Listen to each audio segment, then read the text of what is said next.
Bismillahirrahmanirrahim. Assalamualaikum warahmatullahi wabarakatuh. Salam sejahtera bagi kita semua. Om Swastiastu, Namo Buddhayo, salam kebajikan.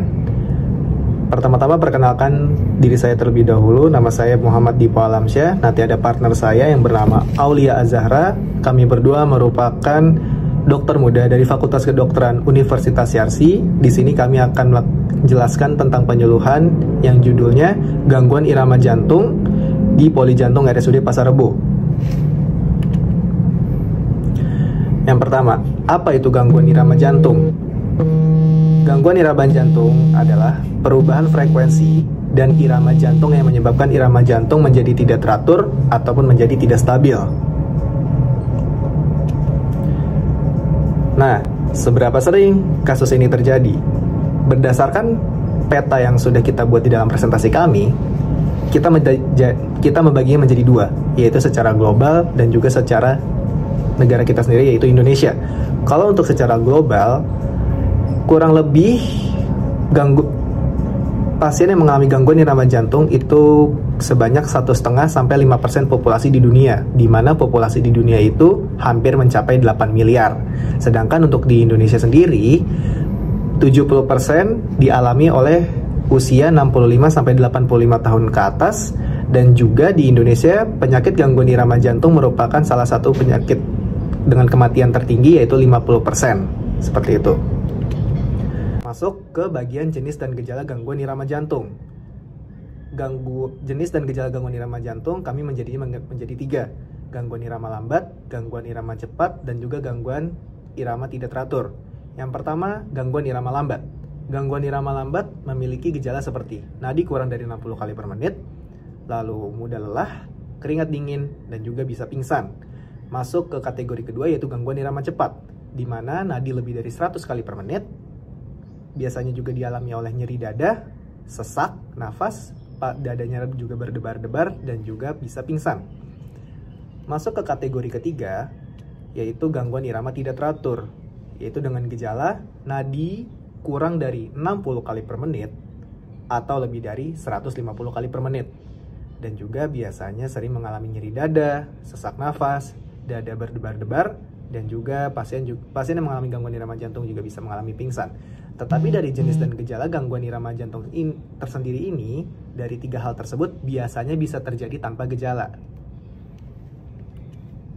Nah, siapa saja sih yang berpotensi mengalami gangguan irama jantung? Kita baginya menjadi 5 kategori, yaitu yang pertama usia. Tadi usia biasanya itu menyerang pada usia yang lansia, di mana 65 tahun sampai 65 tahun ke atas atau sampai 85 tahun. Tapi hati-hati juga, biasanya pada pasien yang umurnya masih muda, remaja mau dewasa, itu juga sudah bisa terkena gangguan irama jantung.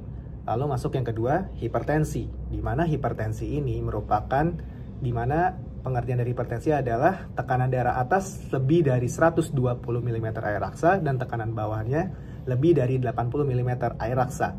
Lalu yang kategori ketiga adalah penyakit jantung. Lalu kategori keempat adalah yang sudah mempunyai stroke. Lalu yang terakhir, yang kelima adalah genetik. Seperti itu. Nah, sekarang saya akan mengajak para penonton sekalian untuk bagaimana cara mengecek nadi. Saya akan mengajak penonton sekalian untuk melakukan gerakan yang namanya menari, mengecek nadi sendiri, di mana siapkan tangan sebelah kiri di kepala seperti ini, lalu tangan sebelah kanan siapkan 2 jari seperti ini, yaitu jari tunjuk dan juga jari tengah. Nah, di saat sudah seperti ini, tempelkan 2 jari tangan sebelah kanan di pergelangan tangan bawah tangan kiri seperti ini. Pada saat sudah ditempelkan, ditekan lebih dalam. Pada saat sudah ditekan, akan ada terasa denyutan. Nah, kenapa saya lebih mengecek denyut nadi pada tangan sebelah kiri dibanding tangan sebelah kanan? Dikarenakan posisi jantung normal di dalam tubuh manusia itu posisinya sebelah kiri. Itulah mengapa pada saat sudah di sebelah kiri, tangan kiri lebih dekat dengan posisi jantung, seperti itu. Baik, sekarang kita ulangi. Tangan sebelah kanan, 2 jari tangan sebelah kanan ditempel pada pergelangan tangan bawah tangan kiri, seperti ini. Baik, setelah sudah ditempelkan, siapkan stopwatch atau waktu hitung mundur selama 1 menit.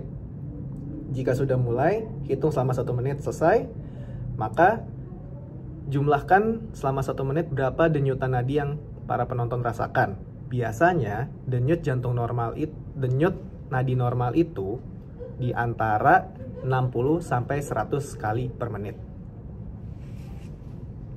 Oke, lalu bagaimana cara kita untuk mencegah terjadinya gangguan irama jantung atau aritmia? Yang pertama bisa kita lakukan adalah berolahraga. Yang seperti kita tahu, olahraga itu memiliki banyak manfaat. Salah satunya adalah menjaga agar jantung kita itu tetap sehat. Lalu, selain olahraga, kita juga disarankan untuk mengkonsumsi makanan yang bergizi seperti buah-buahan yang berwarna cerah, lalu sayur-sayuran, dan makanan yang bergizi lainnya. Dan kita juga disarankan untuk menghindari konsumsi makanan yang berlemak seperti gorengan, itu kita hindari. Lalu rokok juga, apabila kita perokok kita hindari. Dan stres juga memicu terjadinya adanya gangguan irama jantung. Oleh karena itu harus kita hindari, serta waspada dengan penyakit yang berhubungan dengan jantung. Yang seperti kita ketahui, penyakit yang sudah ada, yaitu penyakit jantung, itu juga mempengaruhi adanya gangguan irama jantung. Nah, selain itu, apabila kita sudah memiliki keadaan penyakit jantung sebelumnya, maka kita disarankan untuk mengkontrol rutin ke dokter, yaitu untuk mengkondisikan keadaan kita itu dalam keadaan stabil. Nah, apabila kita tidak bergejala, itu juga belum tentu stabil. Lalu biasanya apabila kita dalam keadaan tidak memiliki penyakit gangguan irama jantung, atau sebelumnya kita sudah memiliki penyakit jantung tapi juga tidak memiliki kelainan irama jantung, saat kita memeriksakan atau mengkontrol rutin diri kita ke dokter, biasanya dilakukan pemeriksaan screening untuk mendeteksi dini adanya gangguan irama tersebut. Biasanya dilakukan pemeriksaan lab darah, lalu pemeriksaan ekokardiogram atau USG jantung biasanya yang kita kenal, yaitu dengan pemeriksaan dengan bantuan gelombang ultrasound. Di sini pemeriksaan dilakukan untuk mengevaluasi adanya gangguan pada jantung kita. Jadi dievaluasi otot jantung dan juga fungsi katup jantung kita. Lalu selanjutnya ada pemeriksaan EKG atau elektrokardiogram. Nah, di sini fungsinya itu untuk merekam aktivitas elektrik dari jantung kita, yaitu dengan menempelkan elektroda pada bagian permukaan kulit di dada kita.